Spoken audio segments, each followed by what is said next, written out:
Buenos días, familia. Acompáñenme a leer la palabra en el día de hoy, que se encuentra en Proverbios 13.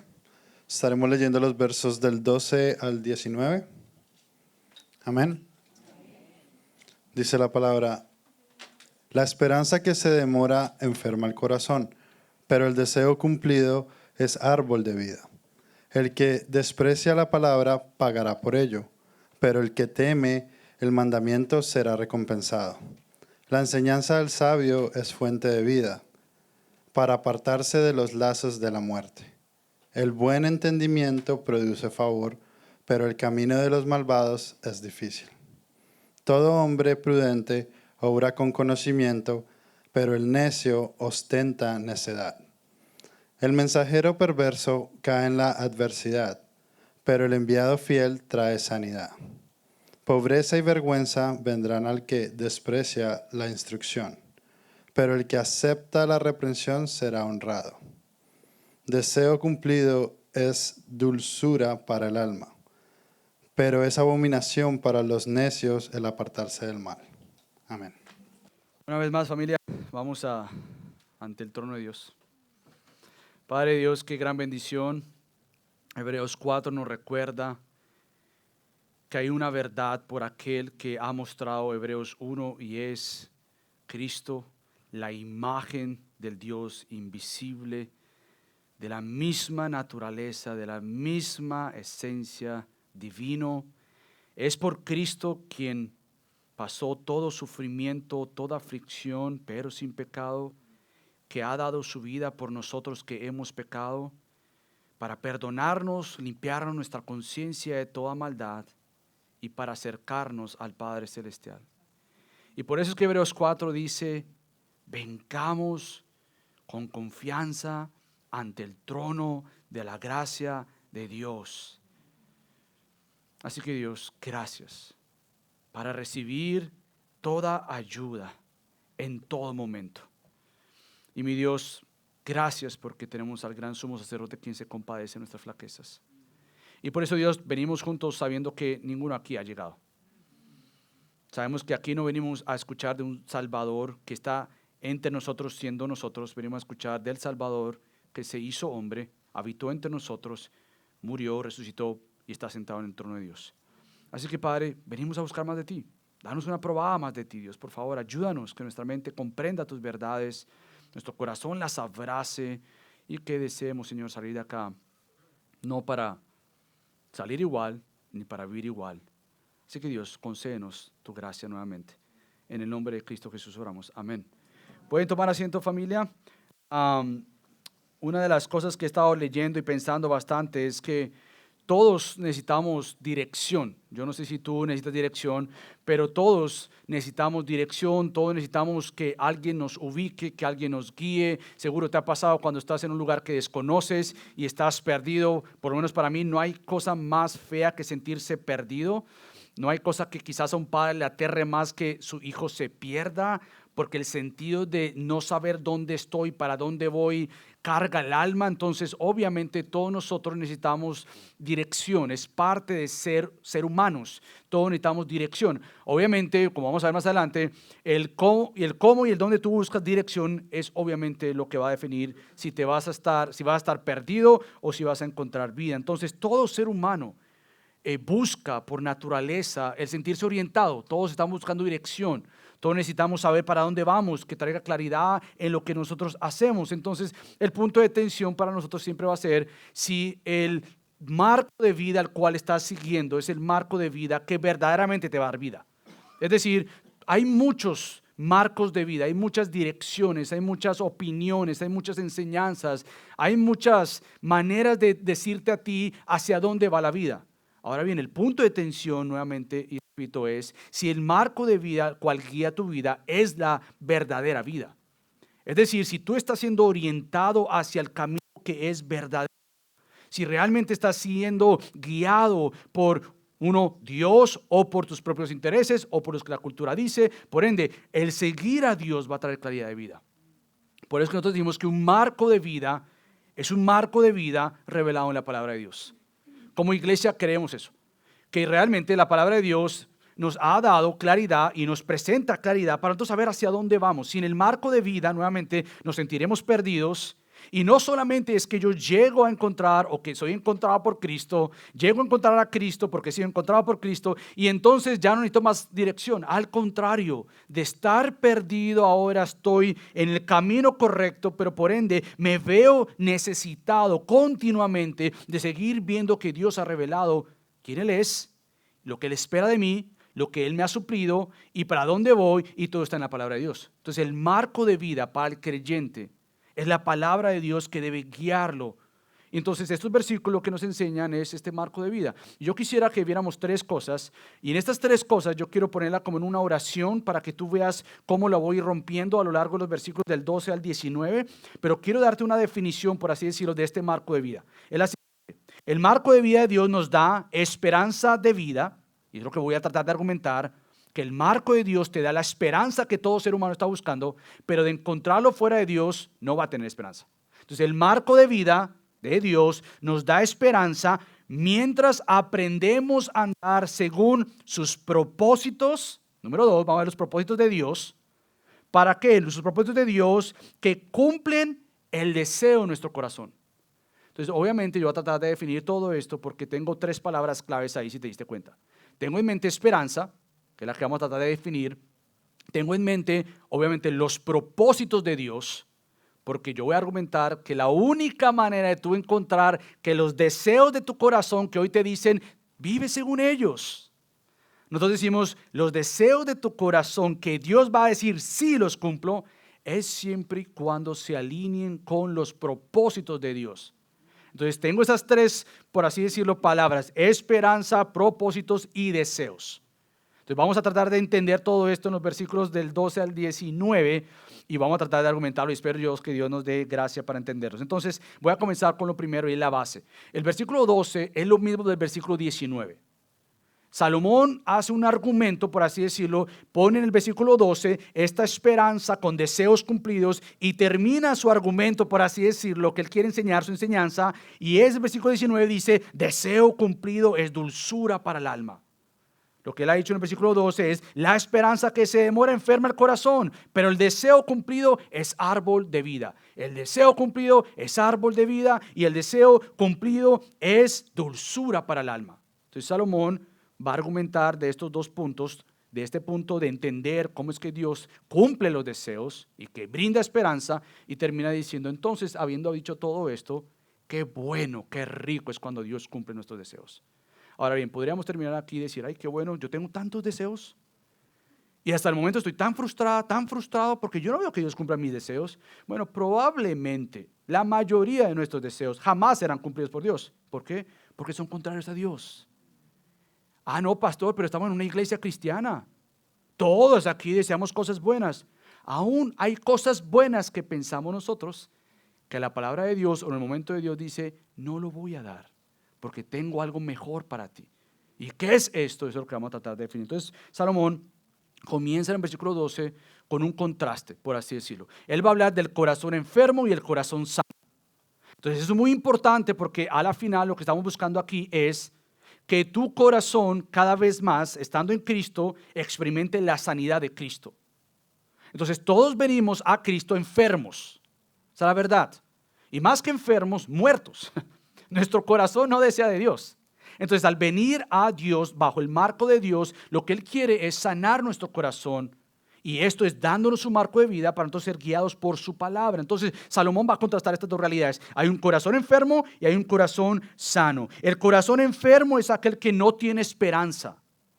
Y eso es muy importante para nuestros tiempos porque hay personas que sin Cristo pueden decir que tienen esperanza, pero cuando tú miras su vida, la puedes mirar desde adentro, a la final siempre hay una falta de esperanza, no hay esperanza verdadera. Pueden decir que hay esperanza, pero no hay esperanza como la que el creyente tiene.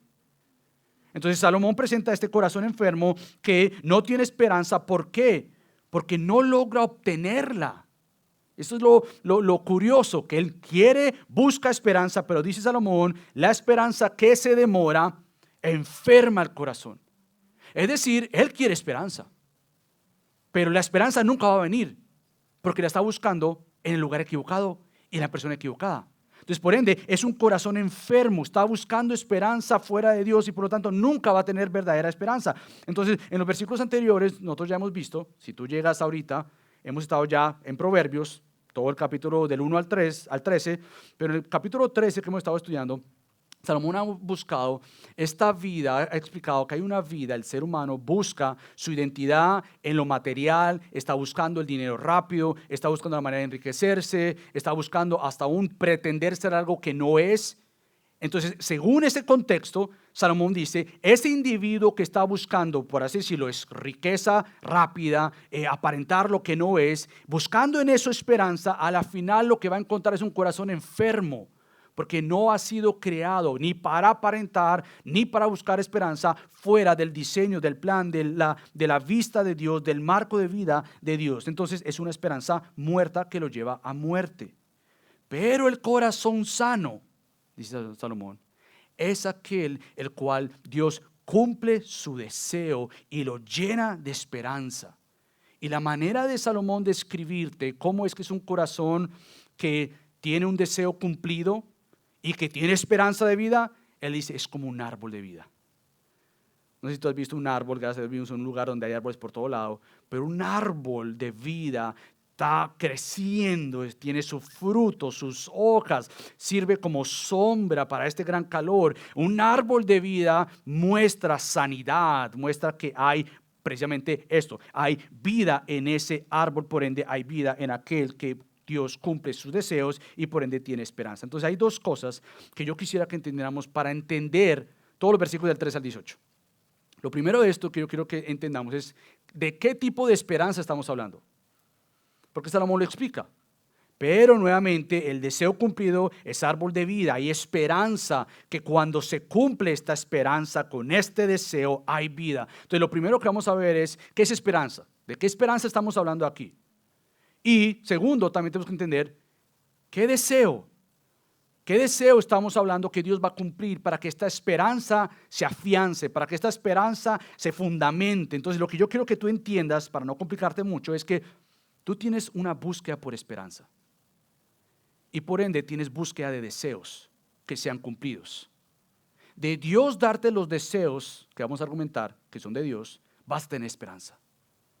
Pero para entenderlos tenemos que entender qué es esperanza y qué es entonces deseos. Primero que todo, hablemos de la esperanza. Esperanza para Salomón o para Proverbios es algo muy importante. Porque no es cualquier término que, sí, esperanza. ¿Tú tienes esperanza? Sí, yo tengo esperanza. Es realmente algo sólido para Salomón y para la Biblia. Esperanza no es cualquier cosa. Esperanza es tal que cuando tú mueres o mueras, tú tienes esperanza, tienes seguridad. El apóstol Pedro dice que el cristiano tiene una esperanza segura. ¿Por qué? Porque mira a Cristo que murió, que resucitó y ascendió. Tenemos esperanza segura. No es una esperanza que vacila, no es una esperanza puesta en nosotros mismos, en las cosas terrenales. La esperanza nuestra trasciende esta tierra y es sólida. Entonces, esta esperanza que Salomón ha estado presentando en Proverbios es aquella que existe para los justos. Hay una esperanza que se llama la esperanza gozosa. Entonces no es esperanza de, sí, yo tengo esperanza. No es, yo tengo esperanza. Hay gozo en la esperanza. Y esta esperanza está dada hacia los justos, hacia aquellos que por gracia han visto la gracia de Dios y han sido declarados justos, rectos, están bien delante de Dios porque han puesto su fe en Dios. Entonces Salomón está hablando, hay una esperanza gozosa para el justo, contrastada con la esperanza mortal y efímera que se pasa de los impíos, le llama él en el capítulo 10, versículo 28, capítulo 11 y versículo 7. Entonces Salomón ya nos ha dado como un cuadro. Hay esperanza, pero hay diferente tipo de esperanza. Hay esperanza del justo que trae gozo, hay esperanza del impío, del que niega a Dios, que no cree en Dios, que no vive según Dios, y esta es efímera, es decir, esta pasa, no es una roca, es arenita.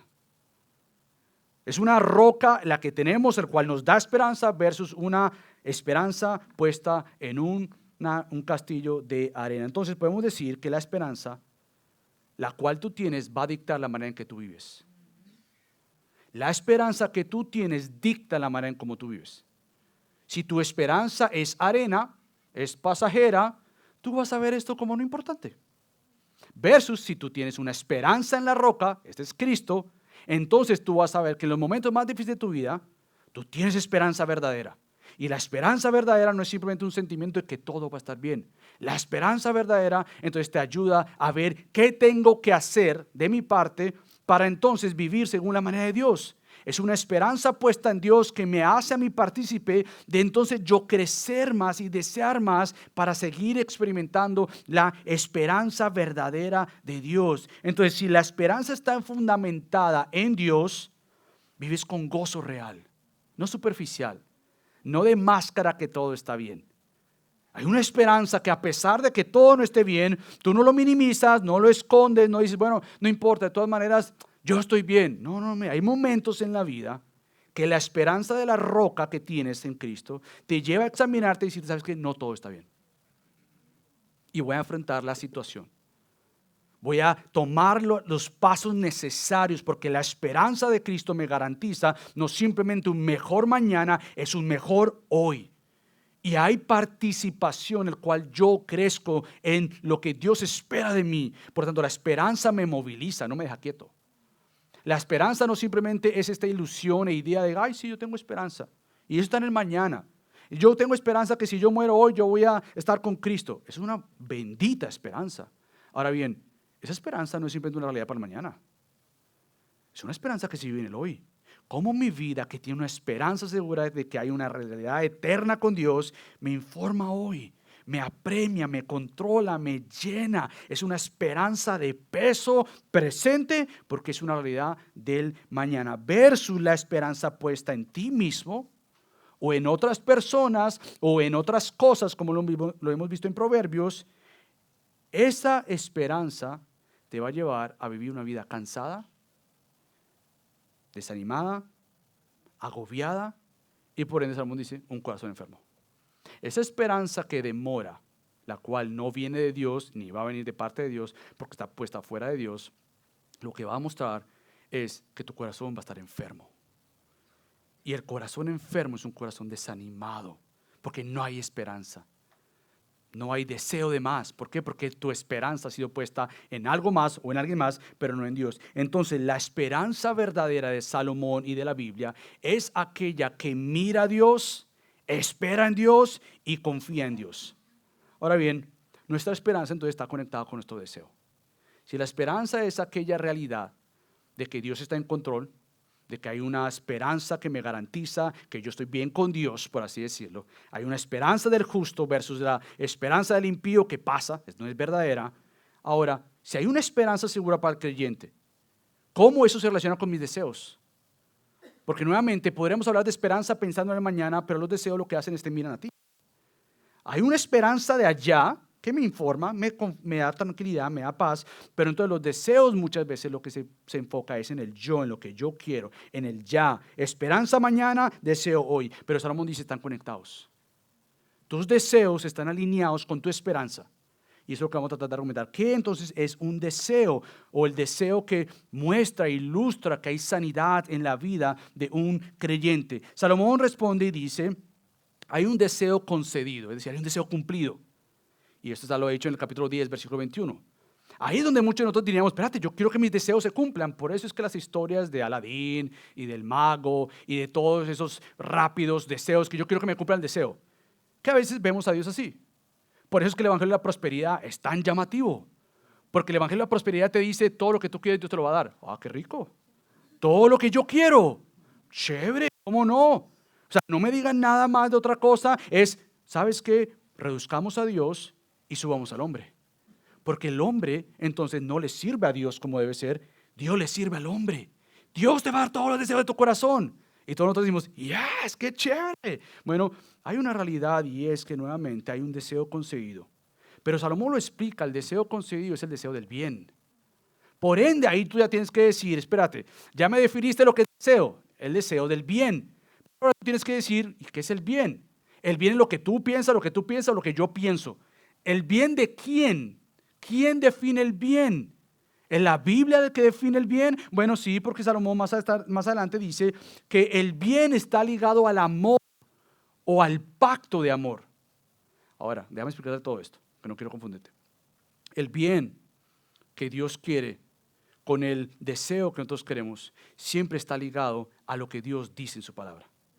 No hay bien que yo desee fuera de la palabra de Dios. Yo le puedo llamar un bien. Yo le puedo titular algo bueno que yo deseo. Pero si yo no filtro eso por la Biblia, y si la Biblia no le pone una estampa que diga, sí, ha sido aprobado ese deseo, yo podré tener muchos buenos deseos y jamás verlos cumplidos, más bien verme frustrado. O muchos de mis deseos contrarios a Dios, puedo estar experimentándolos. Yo quiero esto y se dio esto. Y no porque se haya dado, es que yo diga, ay, aquí está, es lo que yo quería para ti. Es más bien vivirás en un resto de vida confundido. Porque nuevamente tú tienes que filtrar y pensar cómo yo sé que estos deseos que están en mí están ligados o alineados con el amor de Dios y la bondad de Dios. Entonces, Dios es quien define lo que es un deseo verdadero. Es Dios quien dirige nuestro deseo hacia lo bueno y hacia lo amoroso. Es decir, todo deseo entonces tiene que ser un deseo que busque más de Dios, que te alinee más a Dios, que te asemeje más a Dios. Obviamente vendrán circunstancias, como algunos de ustedes están pasando, donde vienen pruebas, donde vienen enfermedades, y tú dices, espérate, yo no deseo una enfermedad. Pero es muchas veces en la enfermedad donde yo me recuerdo lo que Dios quiere para mí.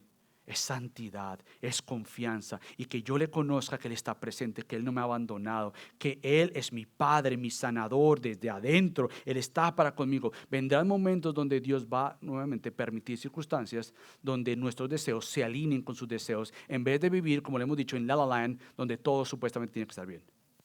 Porque eso no es la realidad de la Biblia. Entonces, es Dios quien dirige nuestros deseos. ¿Y sabes por qué lidiamos con todo esto? Porque la caída, cuando Adán y Eva pecaron, ¿sabes por qué todo esto comenzó? Por un deseo. Fíjate lo que dice Moisés en Génesis 3:6. Cuando la mujer vio que el árbol era bueno para comer, escucha todo esto, vio que era bueno para comer y que era agradable a los ojos. ¿Cuántas cosas nosotros decimos, es bueno para mí? No simplemente que es bueno para mí, es que me gusta. Y por ende, como es bueno para mí y como me gusta, quiere decir que está bien. No, hay muchas cosas que nos gustan y que no vienen de Dios. Hay muchas cosas agradables a tus ojos y que no vienen de Dios.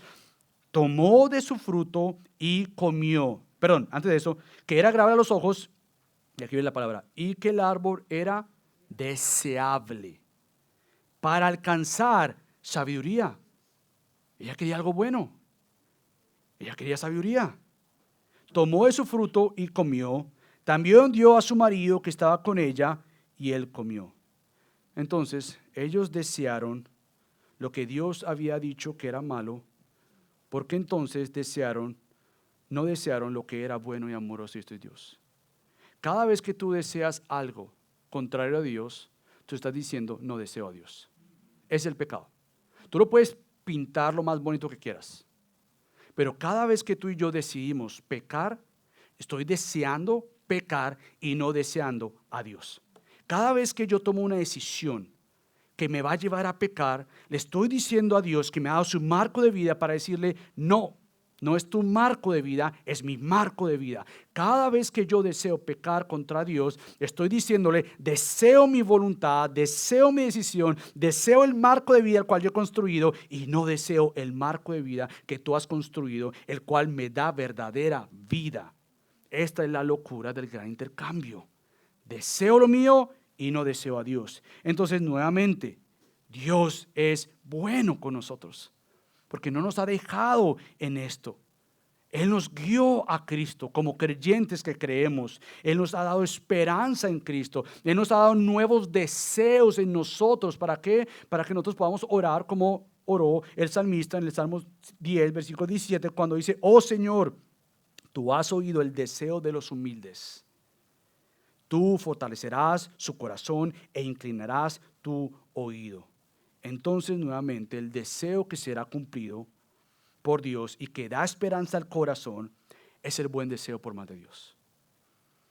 Ahora yo te pregunto, ¿cuáles son tus deseos? ¿Alguna vez tú te has puesto a pensar en eso? Quizás lo has escrito. Sería bueno hacer una tarea de eso. Déjame, está bien, a solas. Y después los traigo a alguien más que me ayude con esto. Pero yo no voy a tratar de hacer una tarea. Voy a escribir este lunes o hoy mismo después de la noche cuáles son los deseos de Michael y pon tu nombre ahí. ¿Cuáles son mis deseos? Y estás delante de Dios, no te vayas a ser muy espiritual. Yo deseo siempre la palabra. No, con Dios porque Él te conoce.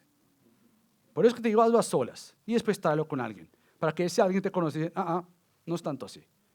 Pero llévalo a solas con Dios y ¿cuáles son mis deseos, Dios? Y si quizás tú dices, bueno, no sé, bueno, te voy a hacer otra pregunta para que hagas tu tarea. ¿Qué te motiva cada día? ¿Qué es tu despertar?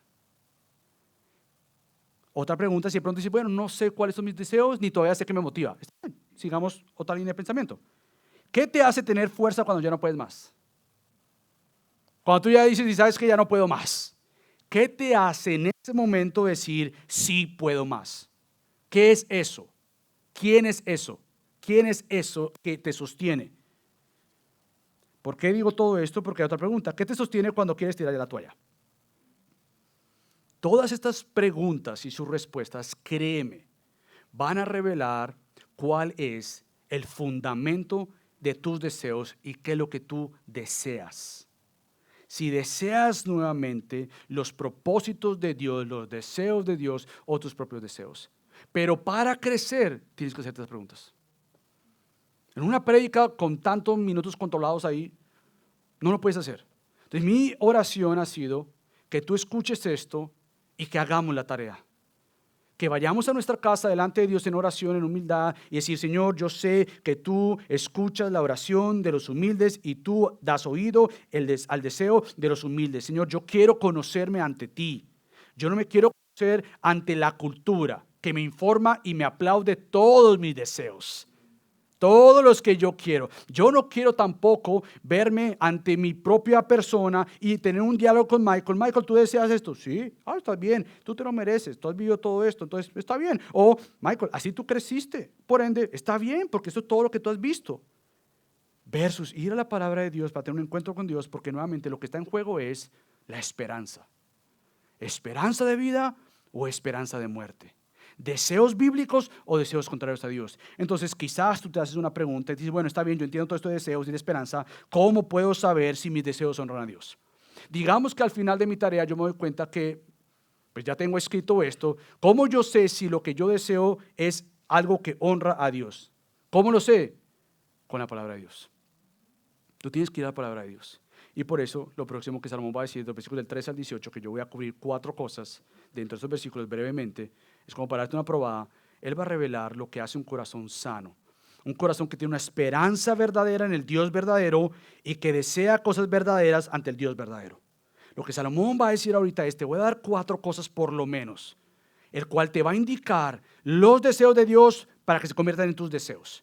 Entonces, lo primero que Salomón hace aquí, nuevamente, es decir, que un corazón sano, entiéndase, regenerado, nuevo, hace algo. Este corazón sano, ¿sabes qué es lo que hace? Aprecia la palabra. Por lo tanto, para nosotros es fundamental lo que nosotros decimos nuevamente, tú no vienes a escuchar a un hombre. Si tú vienes a escuchar a un hombre, lo siento, no se trata de lo que nosotros pensamos, se trata de lo que Dios te ha dicho y está acá revelado. Lo primero que hace un corazón sano, creciendo para desear más a Dios y tener esperanza en Dios, es que él o ella aprecia la palabra. Y uso esa palabra porque precisamente lo contrario a apreciar es despreciar. Y eso es lo que hace el versículo 13. El que desprecia la palabra. Es el corazón enfermo. No quiero la palabra, rechazo la palabra, versus lo que hace este corazón es apreciar la palabra. ¿Por qué este corazón sano aprecia la palabra? ¿Sabes por qué? Porque él ha aprendido que apreciar la palabra es sabiduría. Y eso lo ha aprendido porque ha entendido que apreciar la palabra es sabiduría porque entiende que sabiduría es temer a Dios. Eso es lo que Salomón dice y él vuelve al capítulo 1, versículo 7, cuando él dice ahí, pero el que teme el mandamiento. O sea, no simplemente es que aprecia la palabra, él teme al mandamiento. Nosotros hemos dicho que el mandamiento, el crecer en la sabiduría de la palabra de Dios, es entender que yo me vea ante Él. El temor al Señor no es yo huyo de Él, es yo me acerco a Él en los términos de Él y en la provisión de Él. Yo entiendo que el corazón que aprecia la palabra, él ha entendido que hay un temor sano, bíblico, que lo hace crecer, que lo hace madurar. Y es que él se acerca a la palabra, ella se acerca a la palabra porque entiende que hay sabiduría ahí. Y que hay sabiduría para recibirla, que hay sabiduría para apreciarla, que hay sabiduría nuevamente donde esta persona desea cada vez más no ir en contra de Dios, pero más bien desear vivir para Dios. Él o ella aprecian la palabra porque también sabe que Dios recompensa la obediencia y que Dios trae consecuencias a la desobediencia. Son las grandes verdades que nosotros tenemos que entender. ¿Sabes qué va a pasar cuando una vida rechaza, desprecia la palabra de Dios? Bueno, tiene un costo y es tu vida. Cada vez que una persona rechaza la palabra de Dios, entiéndase principalmente un no creyente, aunque un creyente genuino no puede vivir en un estado de rechazar la palabra. Si tú eres creyente y tú rechazas continuamente la palabra, no me refiero a que si la lees. Pero si hay un corazón en ti donde dice, sí, yo sé que está ahí la palabra de Dios, pero no quiero la palabra de Dios. La puedes pintar con sonrisa, bonito. No, yo sé que es la palabra de Dios. Pero si en tu corazón hay una inclinación hacia la obediencia de ella, yo creo que el problema no es que simplemente la estás rechazando. Es que si hay un continuo rechazo de la palabra de Dios, hay que cuestionarnos la salvación. Porque un creyente genuino no simplemente lee la palabra, la mira, la escucha, la estudia. Un creyente genuino la aprecia. Y apreciarla es atesorarla. Y atesorarla es desear vivirla, como vamos a ver. Entonces, nuevamente, hay un deseo en el corazón del creyente que quiere, aprecia, ama. ¿Sabes por qué? Porque detrás de eso está tu vida. Y detrás de eso hay un ejemplo que tenemos, como el ejemplo del faraón. Yo acabo de terminar de leer Éxodo y estoy ahora leyendo Levítico. Y Éxodo muestra nuevamente el costo de desobedecer y rechazar la palabra de Dios. Faraón no simplemente le costó su propia vida, pero le costó la vida de sus primogénitos. Un llanto tan profundo porque él se preguntaba, ¿y quién es Dios para que yo deje ir a este pueblo? Y no siempre de quién es Dios, yo no me someto a Dios. El costo de esto es nuevamente tu propia vida. Sin embargo, apreciar la palabra de Dios es recibir de Dios una vida de sabiduría que lo lleva al disfrute de Dios. Por eso es que el versículo dice, el que desprecia la palabra pagará por ello, pero el que teme el mandamiento será recompensado. Hay recompensa cuando te alineas a la palabra de Dios, créemelo. Dios bendice, ordena, te da un marco de vida. Si hasta el momento no lo has vivido, pero créeme, cuando te organizas según el plan de Dios, el diseño de Dios, el marco de vida, créeme, Dios recompensa eso. La pregunta es si lo deseamos y la pregunta es si lo queremos. Y se requiere ojos puestos en Cristo para ver que Dios recompensa una vida que se alinea a los pensamientos de Dios, que se alinea a la voluntad de Dios, porque ahí es donde hay vida. Uno de estos salmos que ilustra esto es el Salmo número 1. El Salmo número 1 ilustra una vida que en realidad nos queda bien difícil vivirla. El Salmo 1 no se trata de David. El Salmo 1 no se trata de ninguno de nosotros. El Salmo 1 se trata del único perfecto, Cristo. Él es quien cumplió esto que dice el Salmo 1 y es lo siguiente. En la ley del Yahweh, del Señor, está su deleite y en su ley medita de día y de noche. No somos nosotros, ni fue David. Será como árbol plantado junto a corrientes de agua, que da su fruto a su tiempo y su hoja no se marchita. En todo lo que hace prospera. Cristo obedeció la palabra de Dios todos los días de su ministerio terrenal. Cristo la amó, Cristo la vivió, Cristo la enseñó. Todo lo que Cristo hizo en la tierra prosperó, porque Cristo fue quien cumplió este Salmo 1. Ahora bien, esto quiere decir que por Cristo nosotros ahora debemos buscar esta misma fuente de vida. Es en Cristo que ahora nosotros decimos, ¿sabes qué? Hay sabiduría en la palabra de Dios para vivir sabiamente ante Dios, por ende yo necesito esa sabiduría. Si soy un seguidor de Cristo, mi vida se va a alinear a lo que Cristo es y lo que Cristo desea. Entonces, ¿para qué beber de la fuente de la sabiduría? Para vivir la palabra. Entonces tú aprendes de ella, tú deseas de la palabra porque tú necesitas cada vez más aprender de ella. Por eso que el versículo 14 dice, la enseñanza del sabio es fuente de vida.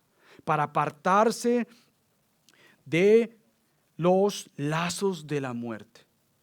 Entonces es la sabiduría de Dios, la cual tú aprecias, sigues y segundo, ahora el corazón sano es quien desea vivir esa palabra. Los versículos del 15 al 16 muestran nuevamente este corazón que desea la palabra pero también desea seguir la enseñanza que se le ha dado en la palabra para nuevamente este individuo que sigue la palabra de Dios, la sabiduría de Dios, se convierte en un discípulo discipulador. Ahora déjame definir este término. Un discípulo discipulador tiene dos realidades. El discípulo discipulador, primero que todo, se deja influenciar para influenciar a otros. ¿Entiende? Un discípulo es aquel que aprende, es un aprendiz, un estudiante, pero él no se queda meramente como un alumno más, él se convierte en un alumno maestro, es decir, él aprende para dar. Y esto es lo que vemos en los versículos del 15 al 16 cuando dice, el buen entendimiento produce favor, gracia delante de otra gente. Tú creces en sabiduría y vas a tener gracia ante otra gente. Gente que tú vas a ver que te conoce o no te conoce. Obviamente va a producir mucha queja, mucho rechazo, es por un lado, pero va a tener favor.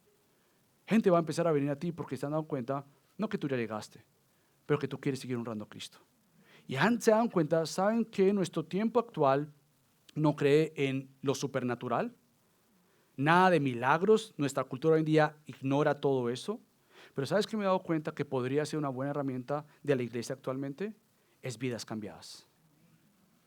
Cuando la iglesia muestra una vida cambiada allá afuera, matrimonios restaurados, ¿sabes qué es lo que tú vas a encontrar? Que hay matrimonios fuera y dentro de la iglesia que van a decir, espérate, si Dios los cambió a ustedes, Gaby, tenemos esperanza. Dame más de este Dios. Problemas con nuestros hijos. Ustedes como, no tienen hijos perfectos, pero yo veo que lo están guiando y en este complique de esta cultura y tanta influencia y tanta maldad que han hecho. Y los guías a Dios. Cuando te ven trabajando con buena ética, intencionalmente, esforzadamente, diligentemente, van a decir, espérate, ¿por qué trabajas así? Entonces yo creo que nosotros tenemos grandes ejemplos ahorita que tristemente no los vivimos porque nosotros no estamos viviendo vidas cambiadas. Entonces nosotros podemos hablar de milagros, todo lo que tú quieras hablar y la gente va a decir, ¿sabes qué? Gracias, no creo en nada de esos milagros y todo ese rollo que ustedes hacen por allá. Y nosotros decimos, no es la manera de Dios, fue un tiempo, Dios hace milagros, por supuesto que Dios hace milagros, pero ¿sabes cuál es el mejor milagro que tú y yo podemos mostrar? Una vida gobernada por Dios. No hace falta tirarse al suelo. Hace falta arrodillarse ante Cristo para que Él cambie tu vida. Y la gente va a ver eso. Produce favor, se convierte en un discípulo influenciado para influenciar a otros. Pero nuevamente la gran pregunta del millón sigue siendo, ¿cómo está siendo influenciado? ¿Y por quién está siendo influenciado? Por naturaleza tú vas a ser influenciado. La pregunta nuevamente es, ¿quién te influencia a ti? ¿Quiénes son los marcos de vida o las personas que te dan un marco de vida para decir, mira, así luce este hombre, así luce esta mujer, así luce una sociedad? ¿Quiénes son estos marcos de vida? Nuevamente, y no simplemente esto, ¿qué estás enseñando a las personas a tu alrededor? Comenzando en casa, en la iglesia, en la comunidad, nos convertimos personas nuevamente que somos influenciados para influenciar a otros. Nuevamente, y hablo de la cultura porque lo que estaba leyendo, nosotros vivimos en un marco individualista y autónomo. Ese es el marco de las personas de hoy día. No me digas qué hacer. Yo no quiero ninguna autoridad sobre mi vida. Nadie me puede decir cómo vivir. ¿Por qué? Porque yo soy un ser autónomo, libre de toda influencia, de toda autoridad sobre mi vida. Ahora, no simplemente es que está afuera, está dentro de la iglesia. Cuando la cultura empieza a filtrarse en la iglesia, en vez de la iglesia transformar la cultura, nosotros vamos a encontrar nuevamente que yo vivo en una vida individualista donde nadie se mete en mi vida, donde nadie me puede decir que estoy mal, donde nadie me puede instruir y decir, mira, querido Michael, qué bueno que piensas así, pero vamos a filtrar eso por la Biblia. No, gracias, porque yo tengo mi propia interpretación. Entonces, yo no estoy diciendo que estoy en contra de la Biblia, yo lo que digo es que ahí dice tal cosa. Pero ¿cómo tú sabes que ahí dice tal cosa? Porque yo lo veo. Pero tú sabes que la Biblia se lee con toda la Biblia. Sí, pero a mí no me gusta. Entonces vivimos una cultura nuevamente de influencia para influenciar, pero la gran pregunta es ¿quién nos está influenciando? Nuevamente nosotros somos personas de influencia. Y qué bueno que Dios nos ha hecho como tal. Tenemos la habilidad de aprender y de enseñar. La gran pregunta es ¿cómo estamos enseñando con nuestras palabras y acciones? ¿Cómo estamos siendo congruentes con lo que yo digo y con lo que yo vivo? Y ahí vive la gran tensión, el gran dilema nuestro. Dios, ayúdanos a no simplemente creer algo y no vivirlo. Ayúdanos a ser congruentes nuevamente, que no simplemente hablemos y no vivamos. La palabra de Dios entonces nos cubre.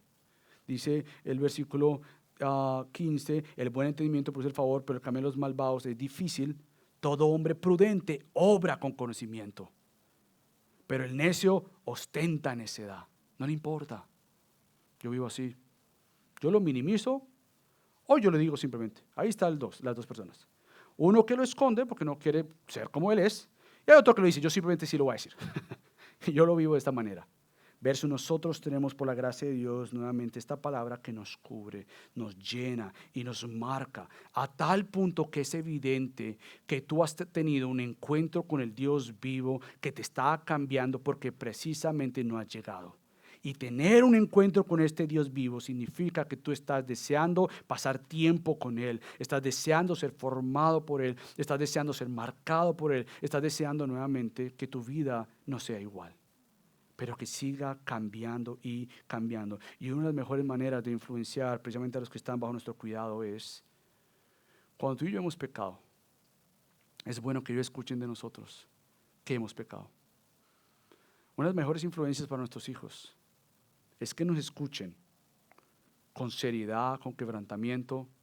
Lo que papi hizo no estuvo bien, no honra a Dios, no le glorifica a Dios. Ahora bien, ya le pedí perdón a Dios, les quiero pedir perdón a ustedes, porque Dios cambia vidas. No simplemente démosles el evangelio en palabras, lo cual es enseñable y tiene que enseñarse. Démosles una vida marcada por el evangelio. Si saben que yo no he llegado, pero no simplemente es que yo soy un pecador y me quedo un pecador. Yo soy un pecador que quiere ser más como Cristo. Y que ellos vean en ti, en nosotros, la cultura. Pero esta gente no se cree perfecta, como muchos cristianos han tildado y dicen, no, nosotros somos los mejores. No, tú no eres lo mejor.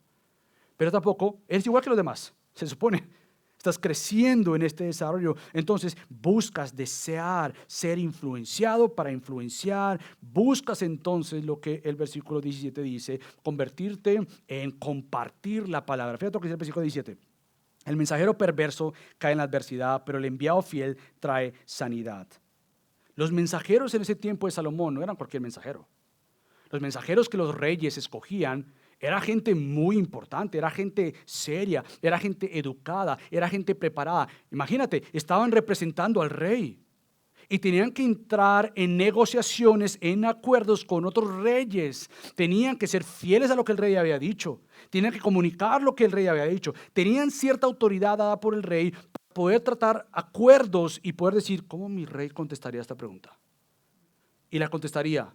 Ahora bien, su trabajo era tan importante y por tanto tenían que ser gente respetuosa, hábil, gente humilde, pero gente también íntegra. ¿Por qué? Porque la manera en cómo ellos iban a tratar un negocio era un negocio en el cual era de vida o de muerte. O era un negocio, un acuerdo donde si no iba bien, el mensajero no llevara el mensaje bien, traía enfermedad a la comunidad, traía daño a la comunidad.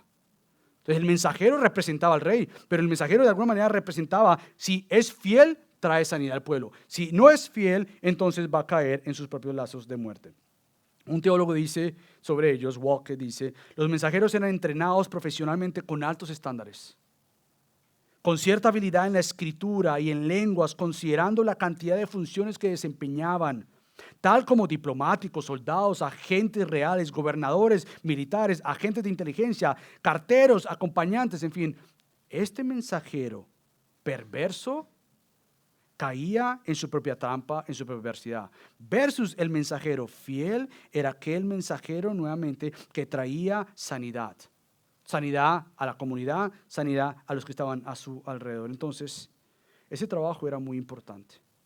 Ahora, ¿cómo aplicar esto a nosotros? Porque tú dirás, mira, yo no soy mensajero de nadie. Yo no tengo un rey sobre mis hombros, en ese sentido, un rey de la tierra. Pero tú sabes que tú y yo tenemos un rey. Y yo creo que nosotros tenemos que ser fieles con el mensaje que Dios nos ha dado. Nosotros tenemos un mensaje que dar, un mensaje que proclamar, unas noticias que dar. Y tú y yo tenemos que ser fieles con el mensaje que se nos ha entregado. Un día Dios nos va a pedir cuentas. Michael, ¿qué hiciste con el mensaje que yo te di? No simplemente es un mensaje que yo llevo guardado en mi bolsillo y ahí se quedó y lo quiero guardar. Es un mensaje nuevamente que yo quiero vivir. Es un mensaje que yo quiero dar a todas las personas porque me doy cuenta que sin ese mensaje de vida no hay vida. Y sin ese mensaje de vida se van a ver cara a cara con Dios, ante la ira de Dios y no tener respuesta ante Dios. Entonces, tenemos un mensaje de vida, un mensaje que vaya a compartir, que nosotros somos proclamadores de su verdad a personas que están a nuestro alrededor y que no están en los términos que el Creador, Dios, Rey, ha dicho y estipulado en su palabra. Y ante tal realidad, tú y yo tenemos un mensaje que dar. Este mensaje nuevamente que atesoramos como iglesia, que proclamamos como iglesia, que pensamos como iglesia, que estudiamos como iglesia, es aquella gran noticia que tenemos. Es aquella historia que cuenta en espacio, en real, es una historia verdadera, no ficticia. Una historia que sucedió y que pasó hace más de 2000 años, donde Cristo vino y vivió, nació, vivió, murió, resucitó y ascendió. Es la historia que la iglesia, por los últimos 2000 años de historia, ha proclamado. Y aún así es la historia esperada por el Antiguo Testamento, que anunciaba que vendría uno que sería la simiente de la mujer, el prometido. Y toda la Biblia circula, se enfoca en la esperanza de vida, de un mensaje de vida, porque todas las genealogías muestran, este no era, este no era, este no era, este no era, este no era, pero este llegó. Es la historia que tú tienes por gracia. Es la historia que nosotros como iglesia podemos compartir. En clase de membresía que estamos teniendo, yo he compartido con los que están siendo candidatos para membresía es algunas cosas que me preocupan en la iglesia. Yo les abro mi corazón antes de ser miembros para que sepan cuáles son nuestras necesidades. Y una de nuestras necesidades es que nosotros somos una iglesia que no se moviliza a evangelizar. Yo creo que podríamos hacer un mejor trabajo. Yo creo que nosotros como iglesia, sí, tenemos límites de espacio y tú le puedes poner todo eso, tenemos otras cosas más. Pero la iglesia no es simplemente lo que pasa en el púlpito o los domingos. La iglesia se moviliza. Y nosotros como iglesia tendríamos que ser una iglesia nuevamente cada vez más fiel, que comparta y enseñe a otros porque tenemos el gran mensaje. Lo cuarto que hace un corazón, no simplemente es este corazón que aprecia la palabra, es este corazón que hemos visto, pero también es un corazón que acepta la palabra. Y aquí es donde yo quiero hablar un poco para ir ya cerrando. Aceptar la palabra en el versículo 18 es otra parte de recibirla, es otra parte de no rechazarla. Y aceptar la palabra tiene que ver con tú aceptar la reprensión de la palabra. Fíjate lo que dice el versículo 18. Pobreza y vergüenza vendrán al que desprecia la instrucción, pero el que acepta la reprensión será honrado. Yo creo que nosotros nuevamente a veces no nos gusta cuando la palabra de Dios debe hacer lo que la palabra de Dios hace. La palabra de Dios nunca es descrita como una plumita que te soba la espalda. La palabra de Dios nunca es descrita como simplemente un colchoncito al cual tú te acuestas con una Coca-Cola en la mano o una hamaca en la playa y esa es la palabra de Dios. La palabra de Dios es seguridad, es descanso, es fuente de vida, sí, pero la palabra de Dios en Jeremías dice que es un martillo que aplasta. La palabra de Dios dice en Hebreos que es una espada de doble filo que penetra hasta lo más profundo del corazón. Entonces nosotros tenemos que estar supuestos a ser expuestos a la palabra de Dios, a que ella nos reprenda, porque nuevamente el ser reprendidos por la palabra de Dios quiere decir uno que somos hijos de Dios, pero también quiere decir que crecemos como hijos de Dios. Y por ende el que es y acepta es aquel que crece. En el contexto de lo que estamos diciendo aquí es aquel que acepta la reprensión del Señor, que le dice trabaja. Mira la hormiga, es todo lo que hemos visto hasta ahora. Sé diligente, no busques el dinero rápido. Aquel que escucha el consejo de Dios en cuanto al trabajo es aquel que nuevamente será honrado. Versus aquel que quiere crecer con dinerito rápido, pobreza y vergüenza vendrán. Pobreza y vergüenza vendrán a aquel desprecia la instrucción. Hace poco estaba mirando que atraparon al capo más capo de Ecuador, escondido en un búnker ahí abajo. Y dice, wow. Él vivió toda su vida, o el tiempo que había vivido, como el capo más capo de Ecuador. Y tuvo todo lo que más tenía, su casa, habían ido 3 veces a esta casa, al cual estaba escondido, y no encontraban dónde estaba escondido ahí mismo. Había escapado de la cárcel hace como 1 año. Pudo vivir todas las riquezas que tú quieras que tuvo. Al final no le sirvió de nada. Dinero rápido daña vida. Y si el dinero que estás buscando es la seguridad, de esperanza de tu vida, créeme, eso no te va a dar seguridad. Va a tener un corazón que sigue esperando la esperanza y no va a encontrar la esperanza y por ende va a ser un corazón enfermo, que busca sin ser saciado por Dios. Entonces, el corazón que aprecia la palabra es el que acepta la palabra, el que no minimiza lo que Dios dice, sino más bien presta oído, escucha, desea, pide e invita y agradece la reprensión de Dios. Aquí está, una de las oraciones más difíciles de hacer es el salmista cuando dice, oh Señor, examíname. ¿Cuándo fue la última vez que tú dijiste eso? Señor, examíname, pero no es simplemente, ay, tú ya me conoces, Dios, tú ya sabes que yo soy un pecador. No, examíname, porque Él quería ver qué más área de su vida no estaba bien. Examíname y ve en mí, oh Señor, si hay un camino contrario a ti. Aquí estoy yo, examíname. Examíname. Ahora, es una oración que todos debemos hacer, pero prepárate. Porque Dios, como un buen Padre amoroso que te quiere ver más como su Hijo Cristo, porque es el bien que Él busca en ti, que tú seas más como Cristo, Él va a decir, ok, Michael, here we go. Una área que crecer. Pero míralo como gracias Dios, porque sé que tengo mucho que crecer, porque sé nuevamente que yo quiero madurar. Y por ende terminó diciendo el versículo 19, aquí es cuando Salomón dice, ¿entendiste? Que hay un deseo que trae esperanza, hay este deseo que la esperanza está puesta en lo que Dios dice, por lo tanto Él aprecia la palabra, este creyente, este corazón, Él vive la palabra, Él comparte la palabra, Él acepta la palabra, por ende, versículo 19. Es una conclusión gloriosa. Deseo cumplido y dulzura para el alma. Cuando yo pido a Dios que Él haga estas cosas que vimos en estos versículos y muchas más, Dios va a decir, yo cumplo los deseos. Y es lo que el apóstol Juan dice, que cuando pedimos todo lo que nosotros queremos, Dios va a responder a nuestras oraciones. Pero el problema es que muchas veces vivimos frustrados en nuestra oración, porque es que yo le he orado a Dios tantas cosas y Dios no me contesta. Y la pregunta que siempre yo me hago es, ¿qué de mis oraciones están alineadas con el deseo de Dios? Porque yo le puedo estar orando a Él muchas cosas, pero si mi oración, mi deseo no se alinea a su voluntad, yo nunca podré tener este deseo cumplido que es dulzura para mi alma. ¿Tú quieres tener dulzura en tu alma con oraciones contestadas que te traen esperanza?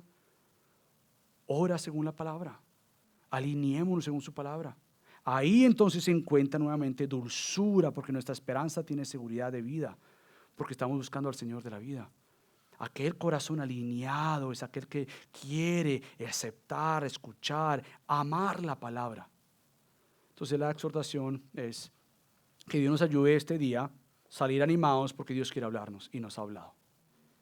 Pero no simplemente es que nos ha hablado, es un gran Señor y gran Salvador, un gran Padre Celestial que como Padre amoroso nos guía y nos forma y nos dice, yo estoy contigo, estuve esos 40 y tantos minutos, 50 minutos, yo quiero guiarte, quiero acompañarte, porque yo deseo que tú conozcas lo que es verdaderamente vida, bajo un marco de vida que te va a cambiar la vida, porque te va a cambiar, porque me vas a ver más a mí. Entonces, querida familia, tú tienes un gran Señor que se ha revelado y te ha dicho claramente, aquí está el marco de vida. Conócelo, porque al conocerlo podrás entender que realmente hay esperanza de vida con deseos cumplidos que traen vida abundante y dulzura al corazón. Es que acompáñame a orar. Padre Dios, te damos tantas gracias por tu palabra. Mi Dios, queremos esa esperanza.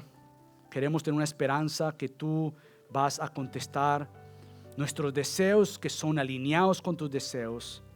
Y por ende, mi Dios, necesitamos más de ti. Muéstranos más tus propósitos y lo que tú has dado en tu palabra. Alíneanos, Dios, con tu palabra, mi Dios. Te lo suplicamos, mi Dios. Gracias por esta mañana, esta tarde que nos has dado, mi Dios. En el nombre de Cristo Jesús oramos. Amén.